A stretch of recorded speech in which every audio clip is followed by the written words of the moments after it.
Hello, I'm Dr. Luke Meinert, Superintendent of the Fairbanks North Star Borough School District. As you may know, we're facing a challenging budget for fiscal year 2025.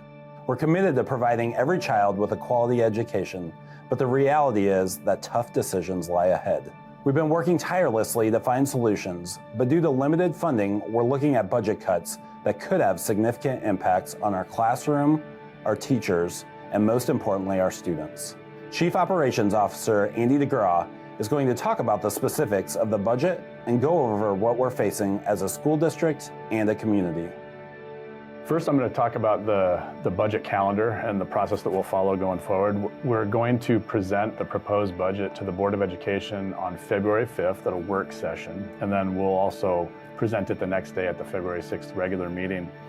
And this will be the opportunity for the public to see the proposed budget, and it'll kick off kind of a 2-month process where the public will be able to engage, provide feedback, input, provide written testimony as well as verbal testimony at work sessions and board meetings, and just be able to talk about what's important to them. And I know that's important to the Board of Education. They'll have several work sessions, as I mentioned, to debate the budget and to make changes as they see fit.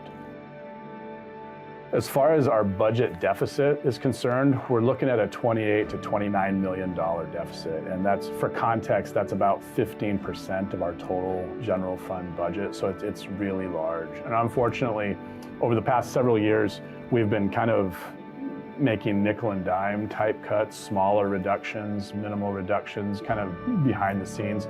Unfortunately, in order to bridge a $28 million gap, we're going to have to see some large cuts. Kind of a summary of some of those large cuts are going to be likely class size increases, so increases to the PTR district-wide, and then other things like looking at potential school closures as well as contracting out custodial services. A couple of the other large items will be reducing our ELP programs at elementary and secondary schools, and then also reducing kindergarten aid supports to elementary schools. So, you know, like I mentioned, in the past we've made some minimal minor cuts and been able to get by. We've been able to bridge a lot of our budget deficits the past few years with CARES funds. Unfortunately, those are going to be depleted at the end of this year and won't be available for next year. So we're really going to be dependent on the revenue side from the state. And so talking about that and advocating at the state level, a lot of you have probably seen in the news talk about the BSA. It's the base student allocation.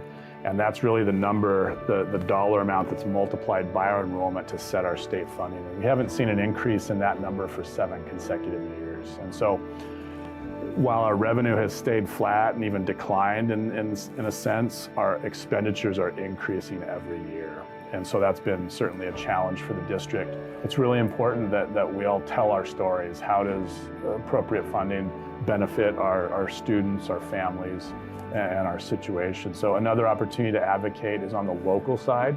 Really appreciate the relationship we've had with Mayor Ward and the Assembly over the last several years.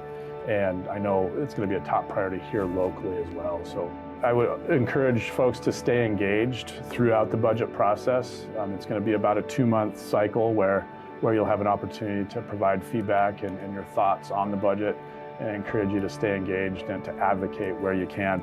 And just one final thought, I recognize and acknowledge the great work that goes on every day in the school district. I know this is going to be a difficult budget cycle to go through, but I just want folks to remember that we see and know the sacrifices and the great work that are made every day on behalf of students, and we very much appreciate that. While budget cuts such as closing schools and increased class sizes may be necessary, we shouldn't accept them as our new normal. The future of our students, our community, and our state depends on strong public schools. This is where you come in. We need your voice. I encourage you to contact your state representatives and lend your support for increasing funding for public education.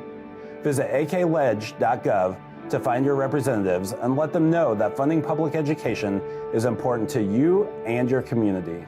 We're all in this together, and together we can ensure that every child has access to a quality public education that unlocks their potential and sets them on a path to success. Alaska students deserve fully funded public schools.